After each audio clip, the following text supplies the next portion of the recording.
Hi, my name is Abby Buboltz. I'm the outpatient registered dietitian here at Holy Family. And today we're going to talk about healthy holiday eating. We are getting to that time of year where we have an abundance of delicious food options. And some of you may, have achieved your goals over the summer and into fall, and you want to maintain the goals that you've had or maintain the good progress you've had. And how do we do that with all the holiday type foods that we encounter? So we're going to talk about that today. So one thing to keep in mind is really our perspective as we go into the holiday seasons. The entire month of November and the entire month of December are not the holiday. So there's a lot of days in there where we do have an opportunity to kind of stick to our normal pattern. But it does mean that we can enjoy the actual holiday days. So, on Thanksgiving, are there choices that we can make that will be better than others? Yes. And we can still make those choices, but it doesn't mean that one day is going to make or break anything. Kind of where we run into problems, though, is when the days surrounding it or the whole week turns into kind of out of our normal pattern, and some of those extra things just continue to sneak in, and then all of a sudden we get to January and our weight's up a little bit higher than it had been. And so enjoy the actual day, but then really keep your regular days as close to normal as possible, and maybe even a little bit better than normal. So the other thing is to remember that every gathering does not have to be an all-you-can-eat buffet. So when you have a lot of gatherings coming up or a lot of different things, then it means that, there's not as much leeway with each one. It's kind of a pick and choose and still kind of trying to make good decisions even along the way. You can still enjoy the food that comes around once a year. So if there's certain things that you really enjoy that are really very seasonal, of course enjoy those things. But then the things that aren't seasonal that you really could get any time of year, those are the things to maybe just kind of set aside and say, look, I could have this at any time, but I only get eggnog once a year. And so it's kind of prioritizing a little bit as well. So in the non-holiday days, like I said, there's a lot of those in the months of November and December. It's really important then that we don't splurge when we're at home then, and really kind of save some of those extras for the special days. And so one of the big things with this is staying in our regular pattern, or staying in as much of a pattern as possible. Sometimes the challenge with the holidays is we get out of our regular pattern, our eating pattern, and we end up too hungry because we maybe aren't eating regular meals, or we're shopping differently, and so we have different things in the house. And so keeping with your regular shopping schedule and really making sure that you're still stocking your fridge with healthy options, so you have the opportunity, you're setting yourself up for success. Otherwise, sometimes that's where we've run into problems. It's not even that we're just automatically choosing bad things, we're just setting ourselves up poorly because we're not in our regular pattern. And then eating on a regular schedule. So this is really important on those like weekend days, or like days if you're off of work around the holidays. Still eating breakfast, eating every 3 to 4 hours, so that when you do go to a gathering, you're not starving. And that's really a key, is making sure you're still eating breakfast, making sure you're still eating lunch, making sure you're getting those key snacks in there. We'll talk about that a little bit more later. And then, of course, controlling portions. So you can still have those foods you enjoy, but then just eat a little bit less of it. Or if you're going somewhere where it is kind of a buffet type meal, have a little taste of everything, but just have a little taste of everything, and kind of limit yourself to one plate, rather than going back for seconds or that sort of thing. When it comes to portions, one of the things that we sometimes just forget to do is simply just using a plate or using a bowl to eat our food. When we're eating just out of the bag or out of the container, we end up eating so much more. And so this is something, again, when you're at home on those non-holiday days, really trying to portion out your stuff before you even eat it. So, instead of having a bag of chips, at least if you're going to have them, just put some on a plate or portion them out for yourself first. And this seems like a simple thing. It's something we all know, but sometimes we just don't do it. And so that's one of the things that can help at home. And then even using smaller plates or glasses or bowls. So, during the holidays when you're at home, get out smaller plates. Use kind of salad type plates for your meals. Not a bad idea to always do that. But even around the holidays, just kind of keep those portions at home a little bit more controlled. And then, of course, too, one of the places we run into problems around the holidays is when we're socializing or watching TV or doing things that aren't eating while we're eating. We end up mindlessly munching, or we eat way more than we should just because we are not paying attention to our hunger cues. So when you are at gatherings, standing by the food table or talking in the kitchen, things like that, sometimes we end up eating a lot more than we normally would. So kind of trying to avoid those areas if you're going to socialize, so that it's not a temptation or that it's not there and we're just eating mindlessly.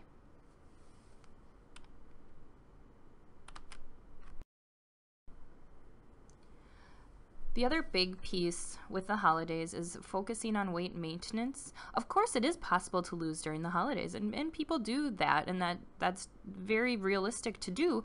However, for many of us, focusing on weight maintenance is really kind of the key. So the thing is, plan on not dieting in the new year, because what happens is when we anticipate that we're going to restrict our food, it kind of sets us up for binge type eating over the holiday, because then we say, okay, well, I'm just going to go for it so that, then when it gets to January, I'm just going to not eat any of that stuff. And really that ends up kind of working against us. And then we feel like we're restricting too much, and then we don't stick with it. And so don't plan on dieting in the new year. Just plan on keeping an even keel throughout November, December, January, because you may be less apt to kind of have those binge type eating situations if you know that there's not a restriction coming up. And then keeping your regular exercise schedule as best as possible. And this may look a little bit different for you during the holidays, but really maintaining that exercise. Because we have the whole food thing, and then sometimes our exercise ends up being less, and that's where sometimes we see those pounds come on, or those choices become different, because we're not exercising like we normally are. And so really trying to maintain some consistent exercise is also very important to maintaining that weight.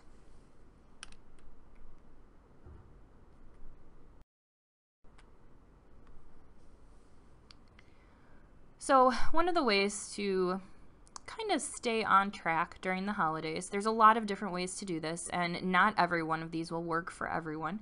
But first of all, setting some goals, or some realistic goals for yourself during the holiday season. And not that they have to be these aggressive goals, just that you're kind of keeping something in mind to keep yourself on track. Keeping a food journal for the month of December. I know this sounds like not at all what we'd want to do. And it doesn't have to be an elaborate food journal, but even just kind of jotting things down so that you can see, oh, you know what? I did have a dessert every day this week. Okay, today I'm gonna not have one, or I'm gonna wait until this occasion and then have my dessert then, or whatever that may be. It is a tool. Of course, like I said, it's not a tool for everyone. This will not work for everyone, but for some of you, it might be helpful just to keep a food log for the month of December, just so that you can kind of stay on top of things. Does it mean that food log is going to be perfect? Absolutely not. But it will probably be better than if we didn't keep a food log at all. The other thing that we can do is keep an activity log. And so even just adjusting your goals a little bit, for example, like instead of saying I need to do this exercise or I need to get to the gym this often, just setting a step goal for yourself, because then whatever you're doing that day, you may get your steps in, putting up Christmas lights, going for a walk, maybe, doing some Christmas shopping, you're walking, you maybe are getting those steps in. So setting a step goal, you'll get exercise in a different way, of course, and maybe different benefits, but it's another goal, and it's at least something to kind of shoot for. Like, okay, for the month of December, I just want to get to whatever it is, 10,000 steps a day, then even if your pattern changes or you're doing something different in your day, you still can kind of achieve that goal. And maybe it's also reevaluating your goals through the holidays and saying, okay, instead of my normal 5 days a week, I'm going to get 3 days a week, but I'm going to be consistent with that 3 days a week. And maybe I can add an extra 10 minutes each of those days. So, it may look different for each one of you, but setting some goals and at least keeping that activity, adjusting those goals to maybe what's realistic for this time period.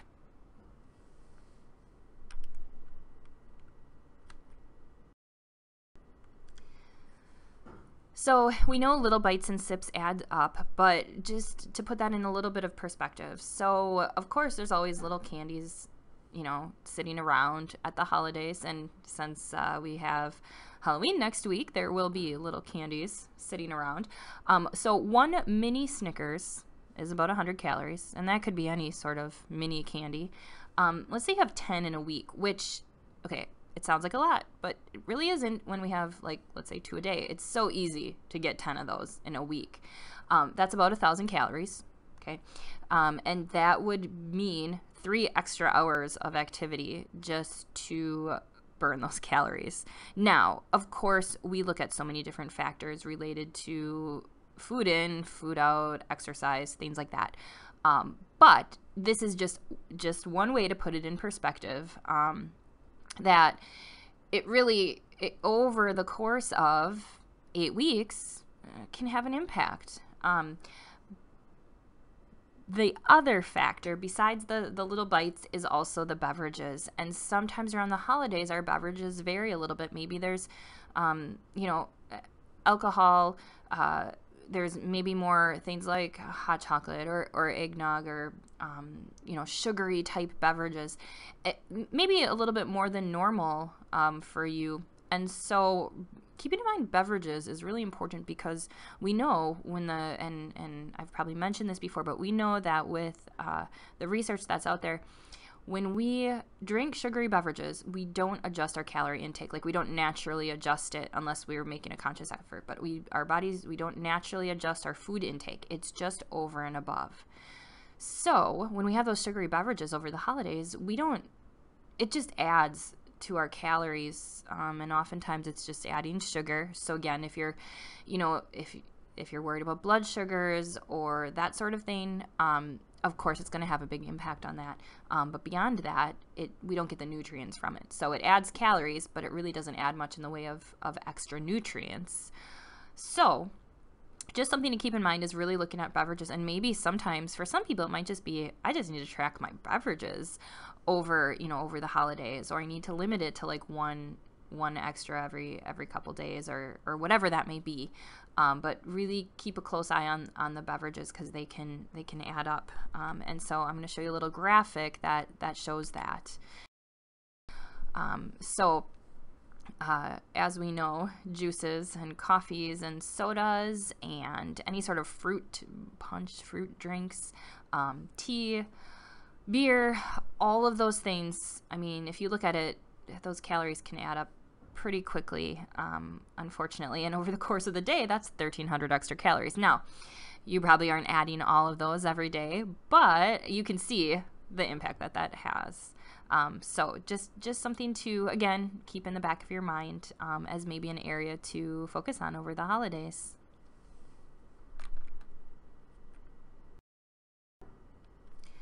So we talked about a lot of the negatives and the pitfalls and the challenges with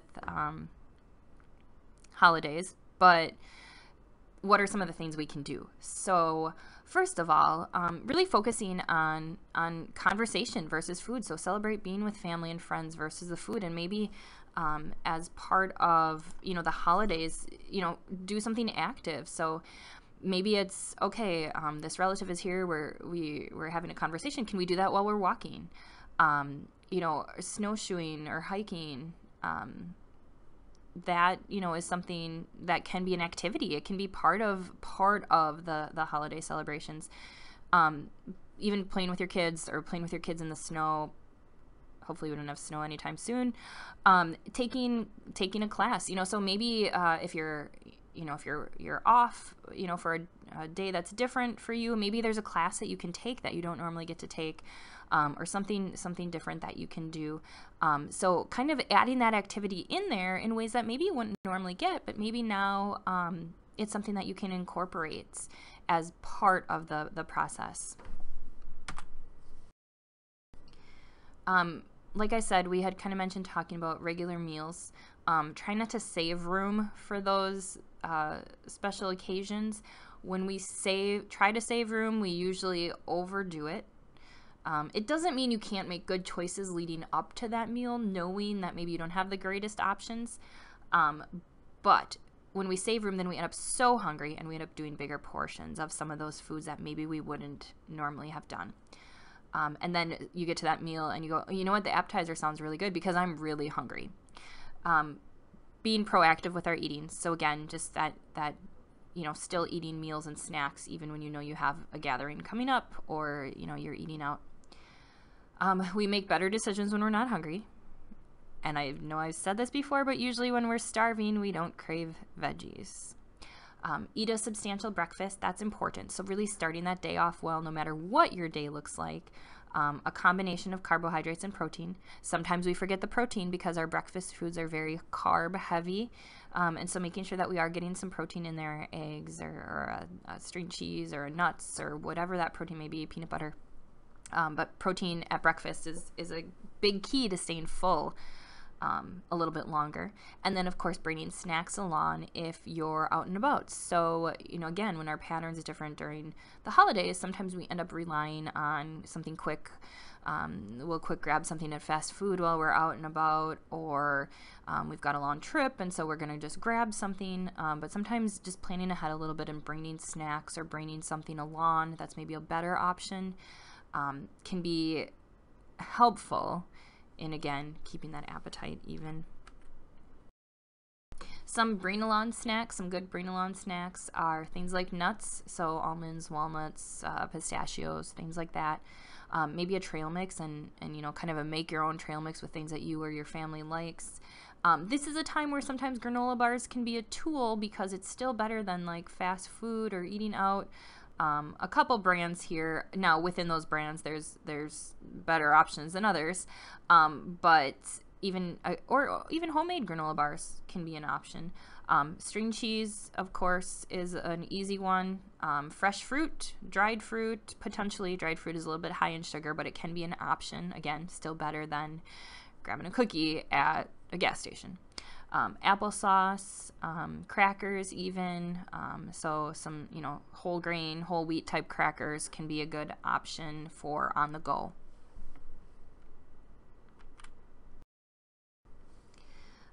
The other thing that we can do is when we are baking, we can make baking substitutions. We're not going to go too in depth with this, but as you can see, there are some ways to sub in different things into your baked goods. So like in place of butter or oil, you can use applesauce or like a fruit puree of some sort, so like a prune puree.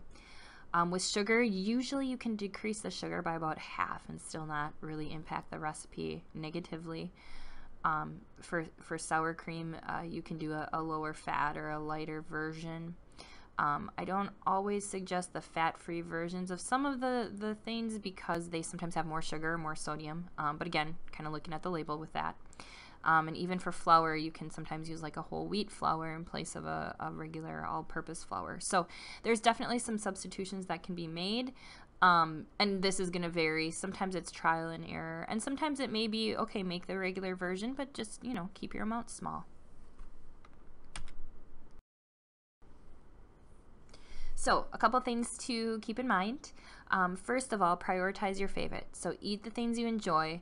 A good example of this is like at Thanksgiving, let's say you really like pumpkin pie. Okay, have the pumpkin pie, but you can have a dinner roll any time of year. So, kind of have the pie instead of the dinner roll, or instead of, whatever it may be. If there's something you really enjoy, of course, you spend your calories on that, but then, kind of limit some of those extra things. One day won't make or break everything, but multiple days over the course of multiple months will have an impact. really keep the self-talk positive. When we get negative about how things are going, or we had a day that wasn't as great as we wanted it to be, sometimes we get kind of in this negative cycle of where we end up then not making good choices for a handful of days because we're frustrated with how things are going. And so really trying to stay positive, focus on the positives, focus on the good things that you're doing. And, you know, sometimes even just not writing down the just what we're doing, but just kind of writing down the wins. So, okay, today I made this choice versus this choice, or I got my exercise in today. You know, sometimes just writing that down so you can see, okay, I am doing some positive things. Rate your hunger. So really paying attention to hunger. If we look at like a hunger scale on a scale of 0 to 10, 0 being starving and 10 being stuffed, we want to start eating when we're about 3-ish, and we want to stop eating when we're about 6 or 7. So really, most times you want to be somewhere between a 3 and a 7. And so even just kind of asking yourself, how hungry am I? Am I, you know, where am I at? Am I at a 5? Okay, well then maybe I don't need to have you know, something to eat right now. And stopping when you're at 6 or 7 is a huge piece, because normally we'd think, oh, stop at like an 8 or 9, right? But you actually want to stop at a 6 or 7. And I think sometimes around the holidays we don't always do that because it tastes really good, or we have lots of options, or again, we're mindlessly eating, we're not thinking about it. And then enlist reinforcements. So set yourself up for success. Maybe it's having someone that you're working out with to keep you accountable and to keep you on track. Set yourself up with healthy snacks. So have those good for you foods on hand in the fridge along with you. And then remember, enjoy your hobbies that don't involve food. And, you know, sometimes focusing on some of the other things, the other aspects besides just food, can help us enjoy the holidays, but not necessarily have to worry about the food part of it. The food should be enjoyable, but it shouldn't be everything. And so setting yourself up well, because we all know what our challenges are. And for some of us it's food, some of us it's exercise, some of it's just the consistency. And so kind of knowing what your challenges are, and just, you know, kind of focusing on that rather than trying to focus on doing everything right. Kind of pick one area and kind of focus on that. All right, well, thank you, and enjoy your holidays and enjoy the food at those holidays.